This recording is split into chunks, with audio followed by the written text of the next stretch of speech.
One reason we often fail to live up to our full potential and kind of stay stuck in many ways is we tend not to let our needs be known. We don't ask for help. We don't express our desires. We make it difficult for people to give to me. Every woman I've ever been in a relationship with has said, Robert, you're difficult to give to. And they're right. I am. I'm pretty self sufficient. But I tell you what, the more I let people give to me and the more I ask, the more people want to give because people get pleasure in giving, the more my life is blessed and the more I have left over to give.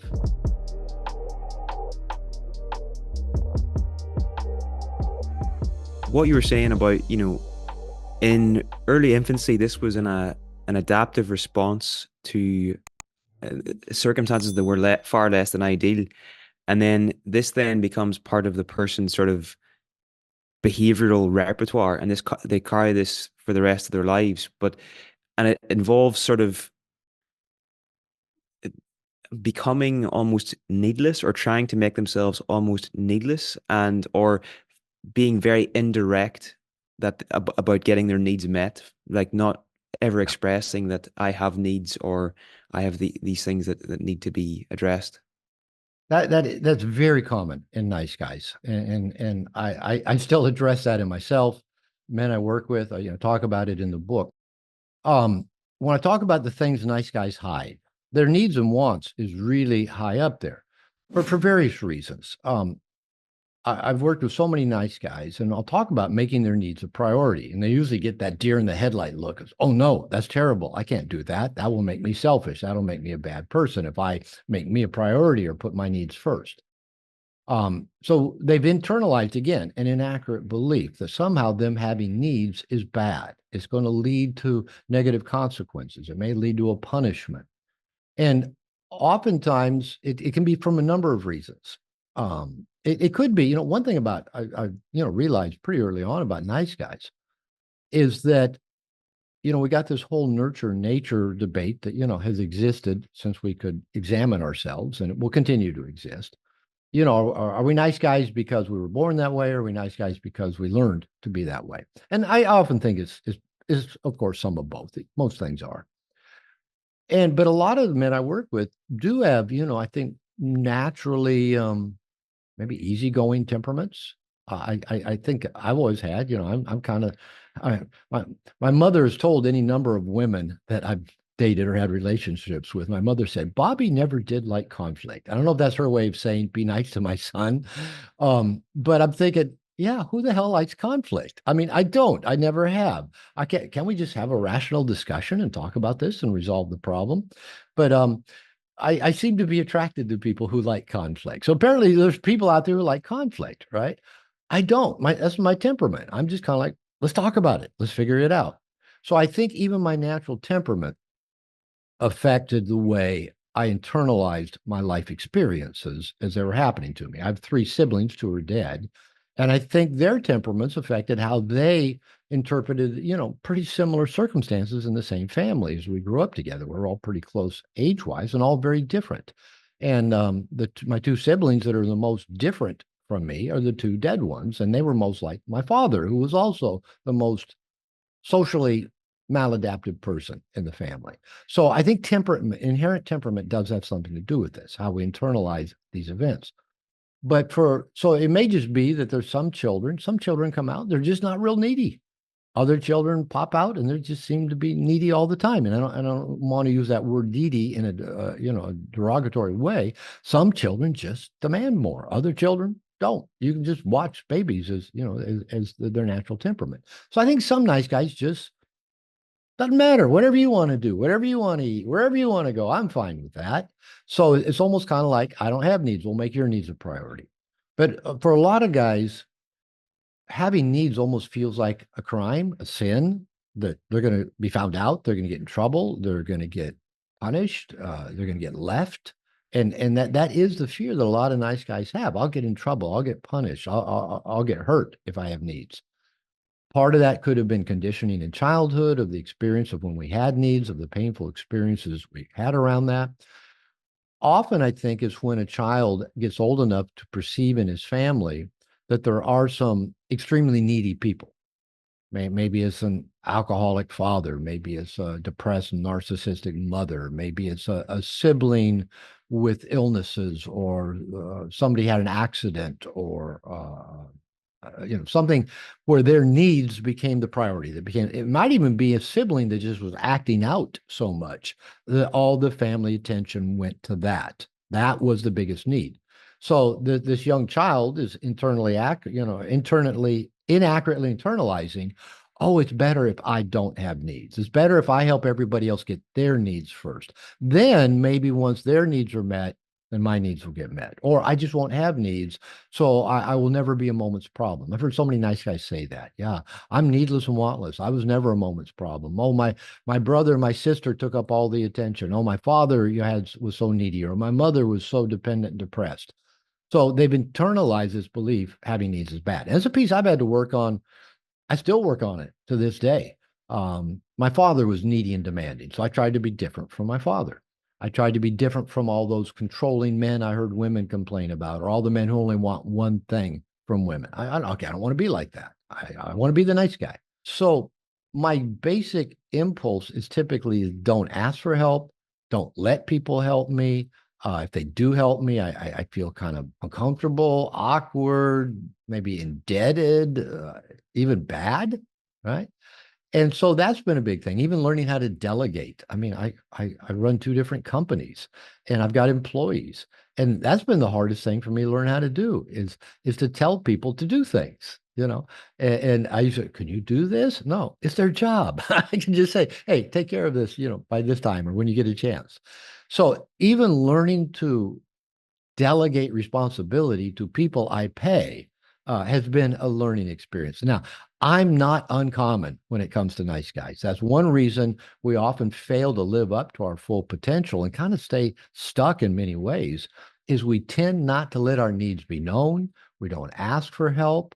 We don't express our desires. We make it difficult for people to give to me. Every woman I've ever been in a relationship with has said, Robert, you're difficult to give to. So I think there must be truth to it because I've heard it enough times. So, and they're right. I am. I'm pretty self-sufficient.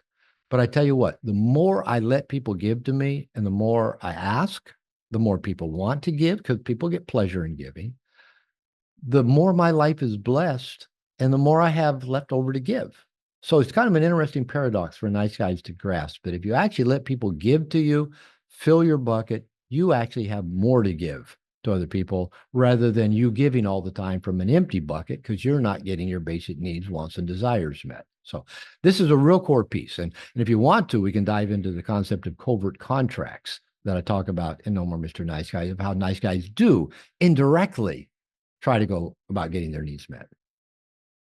Yeah, I want to get into that later. But I just want to sort of underline a few things there. So you were sort of saying in early life, you might have internalized a belief that maybe you had other siblings that were maybe causing a lot of trouble and all of the attention was on them. So you learned, okay, so the way for me to sort of get by and survive in this environment is just to sort of keep myself really small and not draw any attention to myself. That's a And then pattern for many nice guys. Not all, but many. yeah, yeah, well it makes a lot of sense. And I suppose what I'm getting at there is if whenever you make these things explicit, then you bring them sort of to your awareness, and then you realize, oh my God, like that's kind of what's driving my behavior. Then you're more free Right. to change it. But you also mentioned at the start of this conversation that you're a nice guy in recovery, and it's sort of like a phrase you'd hear somebody say in Alcoholics Anonymous. So, I'm curious, Yeah. is this an ongoing process I'm for a you, where you're grateful, recovering nice guy. Yeah. so you're viewing yourself as a work in progress, and this isn't like it's not like a before and after. But something I did want to ask you, how has this changed your life going from being a nice guy to, I think you would call yourself maybe an integrated man now or whatever? Like what's the before and after picture here for someone that's sitting here listening to this going like, that sounds a bit like me. What might it look like if I was to move away from that? Yeah. So there's about three or four questions in there. Let me see if I can pull them apart. Yeah, I do use the term recovering nice guys. Men will ask me because men ask these kind of questions. How long is this going to take? Because that's the way we are, right? Give me the diagram, give me the schematic, give me the steps, walk me through it, and then I'll be done, right? And it's kind of like going to your doctor and saying, when can I be done taking care of my health? Or going to the gym and talking to your coach and saying, when will I be done exercising? Um, it's a process and it's ongoing. And where I believe I've come a long way, and I can give some contrasts of that, a long way in terms of where I was at when I was 30 to where I'm at now at 68. Um, I still see my nice guy patterns show up. And here's where they tend to show up. I talk in No More Mr. Nice Guy about the foundational dynamic of nice guy syndrome is toxic shame. That's that internalized belief. I'm not okay. I'm not good enough. I'm bad. Right. And by the time I published No More Mr. Nice Guy, it took me about 5 or 6 years to write it, about 3 years to get it published, and it's been out for 20 plus years now. I was continuing to work on myself with nice guys, and I came to also realize that probably anxiety might be close to as big of a foundational piece of nice guy syndrome as shame. So most nice guys are trying to manage their shame, I'm not good enough, and manage their anxiety, however that may be. The shame part of my own personal recovery, I it rarely pops up anymore. I might get defensive every now and then if somebody accuses me of something. I'll go, "Oh, okay, that's a shame response." I think they're saying I'm bad, so I can watch that.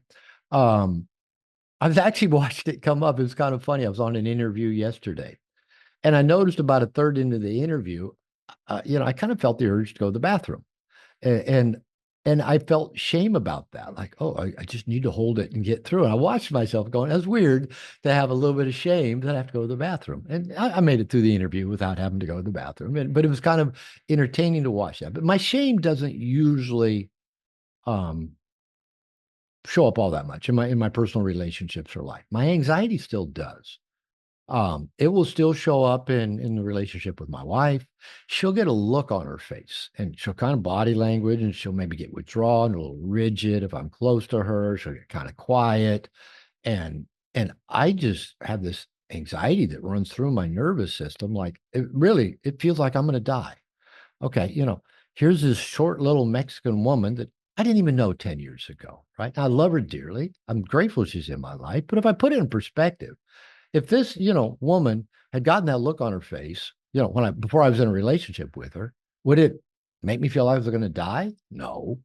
So I realize it's not about her, right? My anxiety response is in my nervous system. It's a memory of something. Now, I'm not even 100% sure what it's a memory of. What was it? Was it the first nurse that looked at me when I was born? I was born with a cleft lip. Did I get that kind of a scowl, disgusting look? Um, was it from my mother who kind of hard and like, oh, I could just wring your neck? I remember her saying at times, I could just kill you. Okay, those aren't good things to say to a kid, by the way. My mother was a pretty decent mother, in a lot of ways, but yeah, she was human. Was it my grandmother who raised me at times when I was young? Maybe if I pooped in my diaper, did she get that disgusting look? I don't know. I don't really know. Right. I'm not really sure. It's still under a certain number of layers of that onion they talk about peeling back. Right. But what I do know is that when my wife gets that look, I'm not going to die. She's not going to kill me. She's not even going to leave me. She's not going to even stay mad at me for very long. Right. And so I can bring a conscious perspective to my nervous system reaction. And I've learned other ways of dealing with that, either soothe myself, have a conversation with her, detach, go contact a buddy, go to the gym and work out. There's ways I've learned to just feel the anxiety, but not try to manage it. Right. So that's how it still shows up. How do you soothe yourself in those moments whenever it does show up? That's the question that nice guys in my men's group kept asking me when I started talking about anxiety, 20 something years ago. So can we talk about soothing again? That's what made me realize it was a big deal. You know, Number one, I breathe. You'd be amazed. I breathe because when we get anxious or stressed, when we go into our sympathetic nervous system, our breath gets more shallow, more tight. And we get like this, and it imbalances the oxygen, CO2 in our blood. And all we really have to do is we can just open up our shoulders, a little bit diaphragmatic breathing. I often just put my feet flat on the ground. So I have a little mantra. When my wife gets this look, I have this mantra. And anytime I have stress or anxiety, I ground. I kind of move my energy downward in my body. Any sport, martial arts, almost any physical activity, you're taught to ground, to kind of get solid below. So I ground myself. I'll regulate my breathing, nice, easy, and slow. I'll do it like, for example, in interviews all the time. I'll just check in with myself several times during a call, make sure my feet are on the ground, I'm sitting up straight, breathing, nice, easy breath. And then so part of that mantra is I'll ground, I'll breathe, I'll open, just open to what is this experience? What's happening here? Because usually we close, right? We close, we shut down, we want to manage the person or the situation so we can quit feeling anxious. I'm more of a fan of soothing our anxiety internally so we can let the situation be what it is and respond as needed rather than react. Kind of that Viktor Frankl quote about responding rather than reacting in that moment of stimulus. And then get curious. So I got these 4 points: ground, breathe, open, get curious. What's happening here? Why is she? Why does she have that scowl on her face? You know, if I just go into my sympathetic nervous system, I want to run, flee, fight, fawn, make it better, whatever. But if I can just ground, I can actually get curious. I know she has a ruminating brain. She can kind of get wrapped up in certain thought patterns. She in a pattern about me, about her family, about the kids, about, some woman that gave her an evil eye look. I don't, how many times my wife said, that woman gave me that look? I go, okay, what look? Guys never say that for some reason, but women do. She looked at me. Okay, all right. Take the advice you give your daughter. Ignore her. So if I can ground and get curious, I can stay present. And then, again, I can either, you want to talk? No. What you got on your mind? Nothing. Okay. Nothing usually means something, but all right. When you're ready to talk, let me know. And then I can just stay present. I don't withdraw. I don't shut down. I don't try to fix it. I don't try to talk her down. I don't get mad at her because she's got that look. And then usually, if I just breathe and sit with it, go do a little work, go do a little exercise, send a message to a buddy, how you doing? Just something to just redirect my focus, my nervous system. I'm usually fine. And then it lets me, when she is ready to talk about whatever that is, I'm fine. I'm making an adjustment in one of my businesses. So I didn't have to, I got to actually lay off 4 people. And, because I just don't need them because we did some restructuring that's going to save me some money in one of my businesses. So it's a good thing. Now, laying off 4 people that I care about, created, some uncomfortable feelings. So even in that situation, rather than being the nice guy and putting it off or being indirect, I just did the same, soothed myself, dealt with it sooner rather than putting off dealing with it later, which is really direct with the people, let them know what was coming, talked about it, told them why, told them, how we would make this transition. And, I got through it just fine. I could not have done that 15 years ago, 20 years ago, to have actually, laid off 4 people, all part-time workers. So it's not the end of the world for any of them, but, still they're going to lose some income and, some steady income. So, I had to deal with my uncomfortable feelings. And again, that would have been really, really difficult for me to do even just 15 years ago. I would have put it off, would have felt anxious about it, would have rehearsed ways of talking about it rather than just saying, hey, we need to talk about your job situation and just let's have a conversation. And so that's a difference from before. Now, yeah, the me at 30, like I said, I was trying to make everybody happy. If anybody was upset or uncomfortable, I was trying to make that better. I used to say I was sorry for everything. I did a 1-year moratorium on saying I was sorry back in my early recovery days because my sorries were counterfeit. They didn't mean anything. I said I was sorry for even things I didn't do. If somebody was just upset about, oh, I'm sorry. I'm sorry. And somebody one of my clients used a phrase the other day, toxic positivity. I thought, I like that term because that was me. Oh, it'll be okay. Don't worry about it. Everything's going to be all right. I was always like trying to talk everybody down or through. I also did a moratorium years ago where I went a year without giving gifts because I was always giving to get covert contracts. Oh, my wife will like this. Oh, my kids will like this, or this person will like that, or, I'll send them, this card, or I'll buy this, or I'll buy that. And it was all, and again, I didn't let anybody give to me, but I was giving to everybody else.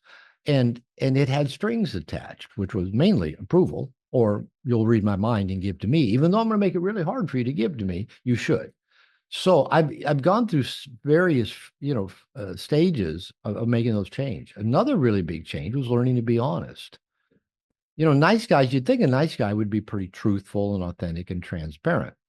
Typically, we're not, because if you're trying to read and become what you think everybody wants you to be and hide everything about you, you don't want people to know about, you're not particularly honest, authentic, or transparent.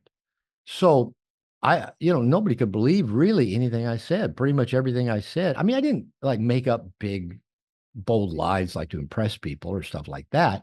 But if I thought somebody might be upset with me, oh man, I'd try to spin the story in whatever way I could to talk them down and through and over so they wouldn't be upset at me. So one thing I started doing is I started working on these patterns in my life is that with my second wife is when I started doing this. If I was going to lie to her, if I noticed the lie coach in my head coaching me, tell it like this, leave that part out. Oh, don't let her know that. I think she's on to you, misdirect, Whenever that lie coach would give me instructions, I would tell my wife, I was going to lie to you. Here's the lie I was going to tell you, and here's the truth. And what was really interesting, she never reacted or got upset about that. Now, she did if she could sense I wasn't telling her the truth. She could really sense that incongruence. So I learned to be much more honest and trustworthy. If I tell people something now, they know it's the truth. There's no spin. There's nothing left out. There's nothing they're going to find out later. And so that's a big change in me. And for me, two of the biggest visible changes is number one, I've got a lot of guy friends in my life. It used to be I always sought out the approval of women, and that's a common nice guy trait. So I really worked with men around building community, to connect with other men, to learn to be vulnerable with other men, to be supported, accountable with other men. And so I've got lots and lots of good guy friends in my life. So that's very different than how I was, 25, 30 years ago. And maybe the other really big change is that I think I'm a lot closer to living up to my potential, to really, firing on all cylinders in my life because I face my fears. I can ask people to help me. I can delegate. I can now kind of get out of my comfort zone and do things that make me anxious. I'm more honest and trustworthy.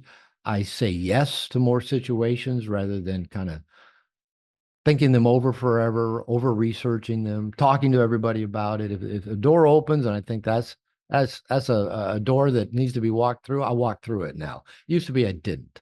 And then I'd regret it. Oh, I wished I'd done that. Wished I'd said that. Wished I'd, taken that person up on that offer to do X, Y, or Z. I say yes now. I say yes to a lot of things. A very good dear friend of mine who's passed away used to say it's a sin to say no when you should have said yes. And that's changed my life. I say yes to so many things. They used to be I would have just, percolated about for a long time and never actually pulled the string. So that's a few differences in my life that are visible from, when I started this work 30 plus years ago to where I sit today talking to you. That's beautiful. I'm just writing that down. It's a sin to say no when you should have said yes. The thing that really stood out for me there, Robert, was when you're talking about the soothing and a few other things, the feelings themselves haven't changed and the situations are no different. But what is changing is how you're relating to those feelings whenever they do appear, Yeah. and you're coming from a place of curiosity. And it sounds like you're probably activating your prefrontal cortex there as opposed to these very innate nervous system responses. And you're Yeah. coming from a place which makes all the difference. And it begins with being able to observe. And I think that's the biggest difference. Have those anxiety impulses gone away? No. Probably they're not. They're probably more moderate than they used to be. It used to be probably when my amygdala fired up, the fight, flight, freeze. It probably happened frequently and for many different things. Probably happens less frequently now for fewer situations and contexts. But the big difference now is I know it. I know when I'm anxious, right? I feel it. I can feel myself tightening, closing, reacting. I watch patterns come up that are familiar. I can catch it in milliseconds or, second, two or three. Maybe it takes me 30 seconds sometimes to go, oh, I'm in a victim place. Okay. And just notice it with no judgment. And then again, I can ground, I can take my breath, I can open, and do I do this perfect? No. But do I do it many times better than what I used to? Yeah, mainly because I notice it and I notice it quickly rather than it just taking over and turning into a reflexive, you know, response that I just think is normal. Me yelling at my wife and saying hurtful things to her seems like a really rational thing to do if I'm in that reactive place that built into because I wasn't noticing or paying attention to it. So yeah, the ability to notice it and then have tools to do something different with it is night and day from what it used to be. For sure, for sure. You also mentioned about you're you're in a space in your life now where you feel like you're realizing more of your potential and you're living up to the person that you could be. And that's one of the things you talk about in the book as well, that nice guys, they're almost terrified of doing this. And I'm actually reminded I used to play sport at a reasonably high level when I was younger. And there were times when I might do something that would go beyond my normal capabilities. Like I might like do a really good move or score a really good point. It was a sport called Gaelic football in Ireland. Okay, I was going to ask you what sport you're playing. All right, so I don't know what that kind of football looks like. Is that more like soccer, as we'd call it in the U.S., or more like American football, or more like rugby, or what's it look like? Think of a combination of soccer, basketball, and rugby all thrown into one. It's a pretty crazy game, but it's good fun. Did you have to drink quite a bit before you get started or afterwards? Always after, always Always after. after. Okay. Um, but the thing was, whenever I would do something like that, I would notice internally my reaction would be it would almost be like, right, no more of that, like back to basics. That was a That's one-off interesting. Yeah. sort of thing. And I was like, fuck is that? So it was almost like there was part of me wanted to play small as a way to as a safety mechanism. So I just wanted to get your thoughts Well, on. that's a beautiful metaphor, really. And the fact that you noticed it, right? That you even noticed it at the time. That was really insightful because, I'm going to guess that most people maybe don't have that kind of reflective insight about themselves. And especially one that we would get, again, curious about. What's that about? I just did really well beyond what I normally do. And that makes me uncomfortable. So, and having worked with a lot of people and myself, I don't think that's an uncommon response, is that, you know, we all find a comfort zone in life. We all do. Now, some people, either just because of again their personality type or maybe experiences they've had in life, maybe live more at their edge. Just kind of, I know, for example, I know a lot of guys with ADHD. And they're more at their edge. They climb rocks. They ride their motorcycles 150 miles an hour, stuff like that. Because in that moment, with the adrenaline and the cortisol, they're focused. They're actually calm, right? So some people do get more at that edge. Whereas most of us do find, we have these kind of parameters of our comfort zone, and we tend to stay in there. And if we have a flash of brilliance, that takes us outside the comfort zone. We don't know what's out there. Most of us, there's a book called Escape from Freedom, written by Eric Fromm after World War II. And the basic premise is he was talking about fascism and Nazism and why people are attracted to things like that. And the basic premise is we're afraid of being free. And basically, we're afraid of being untethered, right? Think about any outer space movie you've ever seen. It's really about the existential fear of being untethered, of the unknown, of what's going to happen. Here we are on this little rock in space, and we're secure. We're on planet Earth, and then when we leave it, we have to go in this existential angst until you get far enough away and go, that's just a little rock in space. There's nothing secure about that. Oh, I'm in my spaceship, kind of Major Tom, David Bowie song. I'm in my spaceship. I'm in my tin can floating through space. Now it's time to leave. And now in the movie, you leave the spaceship, and now maybe the asteroids come or the aliens come, and your tether's cut off, and now or maybe Hal won't let you back in. Whatever it is, often this is dealing with that existential angst of we need a tether. It's an illusion of some security. Now, the tethers we use might be, money. It might be the security of family. It might be religion. It might be, our performance. Look, I'm good at this. It might be our self-doubts keep us, we all tend to find ways to keep us anchored and tethered in a zone that feels comfortable for us, that doesn't create too much existential angst of the unknown and what am I going to spin off into, right? What's out there? And so, because we humans are kind of afraid of what's out there. There's a few pioneers that they go out there, but most of us stay here, right? So when you did exceptionally well, you were in a zone that's out there. Whatever we might even call that. We'd even call it a zone of genius. There's a lot of things we could call it. But because it was outside your normal zone of where you kept yourself tethered, that felt familiar, that felt safe. I'll say, most people want to hang out in the old neighborhood, even if it's a ghetto, because it feels safe and it feels familiar, right? Going outside of those zones of comfort create anxiety. And again, the unknown. What if you started performing at that higher level on a regular basis? I mean, you don't know. Are you gonna have higher expectations? Will you be more visible if you fail? Will you lose the familiarity of this team and have to go up to the team at the higher level? What are the consequences? You don't know, right? You don't know. But the good news is you can notice that and say, what were the conditions that led to that higher level of performance in that moment, or led to that, opening that led to this? And you don't have to get overly analytical, but you can be curious. I love that curious thing. You get curious about it. Then you can get curious about, why did that scare me? Why did that make me uncomfortable? What did I then start doing to go back to play in my familiar zone? I think Gay Hendricks calls that upper limiting. Where do we hit that upper limit of our performance level? The more we can just notice that stuff and get curious, the more I think that keeps expanding that zone, that upper limit, to where we can keep performing at a higher level, to where that begins to feel comfortable and normal.